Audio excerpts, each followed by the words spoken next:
Yeah, I mean, I'm not super familiar with Spike Lee, with his work in general, but so like, forgive me if they're like, no, man, he came before, but I almost got like a Quentin Tarantino vibe from this movie.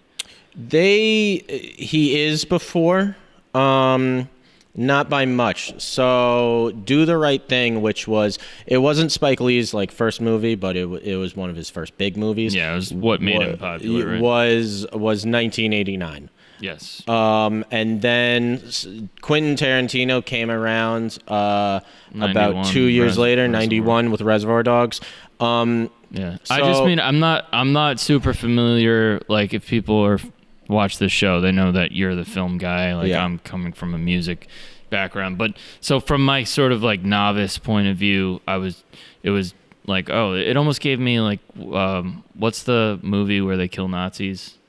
Inglourious Basterds. Yeah, it almost gave me like that kind of. I could see that it is kind of a there are a lot of silly, very funny scenes cut in between like extreme violence. Exactly. You know, when you talk about the two, Spike Lee or Quentin Tarantino, like Spike Lee is definitely the more not experienced, but he's. I would never say that like a Spike Lee movie has a Quentin Tarantino vibe to it, because I mean, that's just my layman perspective. But I understand where you're coming from. Of this kind of does have a very hyper violence along with very funny moments of something that one of the few complaints I have about this movie, which is something that Spike Lee it's present in a lot of his movies, is that tonally it kind of goes all over the place, where you have super dark and super dramatic moments, not intercut, but it's more so much that the tone of the first half of the movie of like it's almost like a comedy, like an old man comedy. I know. That's how it starts. It starts off very much of like a Las Vegas old man comedy. The boys are back in town. The boys are back in town, and then it becomes really dark by the end. It does, but it never goes like all the way dramatic. It never goes. Yes.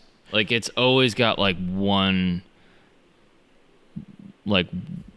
foot like in the sort of like ridiculous comedy world. Well, even the death scenes in this movie are very over the top.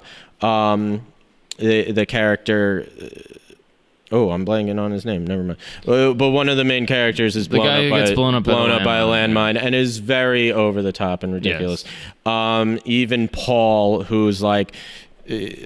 He's very much the center focus of this film. He's not really the main character. I would say that Clark Peters, who's Otis, is more the main character of the film. But Paul is kind of this character. Is Otis the one who figures out he has a daughter? Who figures out has a daughter. Yeah. I would say he's more the audience's guide into this world. He's the character that the audience really relates to. He's kind of the most rational. He's the most rational. Him and one of the other dudes. But that was super helpful. But Paul is the character that we really see like the message and the conflict of this movie come inside of Paul's head. Is this guy like a big time actor? Because he's fucking amazing. Delroy Lindo? Yeah. He's been around for a while. I mean, Clark Peters, obviously, he was in The Wire, and he's been in movies since forever. Delroy Lindo. It was a crazy role. It's a crazy role. This is kind of the role that made me look him up. He's an actor that I've like seen in other things, but it's this role that I was like very impressed by. Yeah. His role in this movie is probably my favorite performance of the year. He kind of like is America.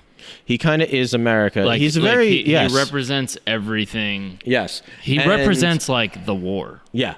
Yeah. And his character is great. What you said of it represents America. It's great because it really, this character embodies how like Vietnam sees us, and really how the rest of the world sees us. Like in one of the earlier scenes when we should explain like the premise of the movie. I meant more that like he represents the kind of like the like ignorant violence of like the war itself. He embodies that, and it's no coincidence that they have him like be a Trump supporter. Yes.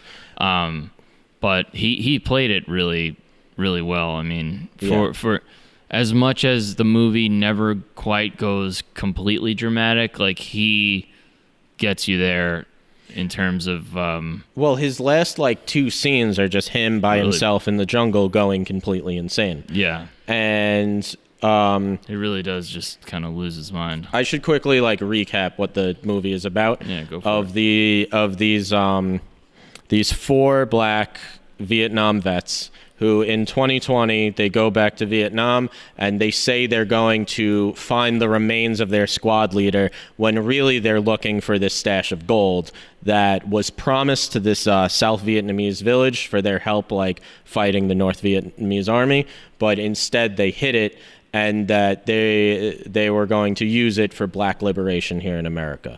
And their squad leader, who Stormin' Norman, who's kind of like this mythic character throughout the whole film, is kind of perfectly played by Chadwick Boseman. Rest in peace. Who we watched this last night, and he passed away like a few days ago. He passed away on Friday, so he passed away maybe 4 days ago. And having this, it's not his last role, but it's one of his last roles. Like, there's a Marvel thing that's coming out that he's going to be in. I gotta be honest, you could kind of tell he was skinny. You can. You know what I mean? Like, I kind of did notice I didn't notice the first time that I watched this. Yeah. Watching it with that knowledge, he does seem sick. He does. But how amazing it is that one of Chadwick Boseman's final role is this mythic character almost. I know, dude. Who died tragically young. Totally crazy. Who is affecting people really from beyond the grave. And the character, Paul, who his last scene, he's slowly going crazy in the jungle, and the entire movie he has to come to grips with what happened to him in Vietnam, and his entire life almost is just this angry, sad shell of a person who's just terrified of the things that he saw, the things that he done during the war. He's clearly has PTSD. He has nightmares every night, and the final scene is him, and he kind of sees Chadwick Boseman, Stormin' Norman from beyond the grave, and I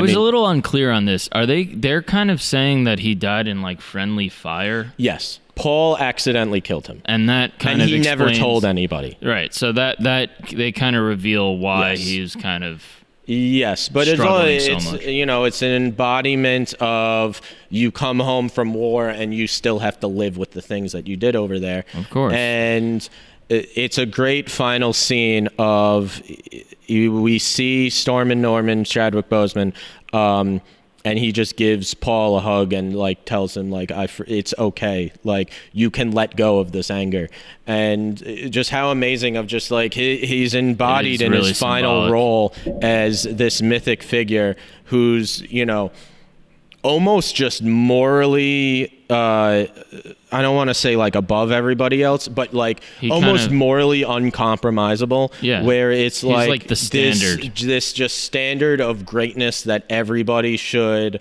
appeal to. They say once about him, they're like he was our Martin and our Malcolm, and they're just amazing character. And I mean, I love Chadwick Boseman. I first saw him in 42, the Jackie Robinson movie, and then obviously like Black Panther was huge, so I was always a huge fan of him.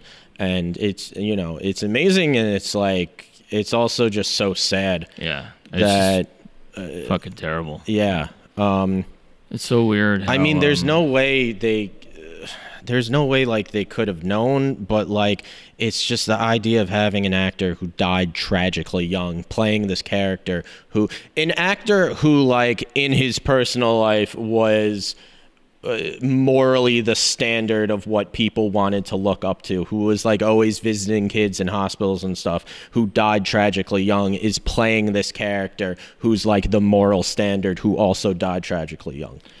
I mean, I don't know. Maybe there was something to that behind the scenes. I mean, that's kind of. I mean, that sounds morbid to say almost. Well, but, I mean, not necessarily. I mean, like, completely different example, and towards much later in his life, but like, it's not out of the realm.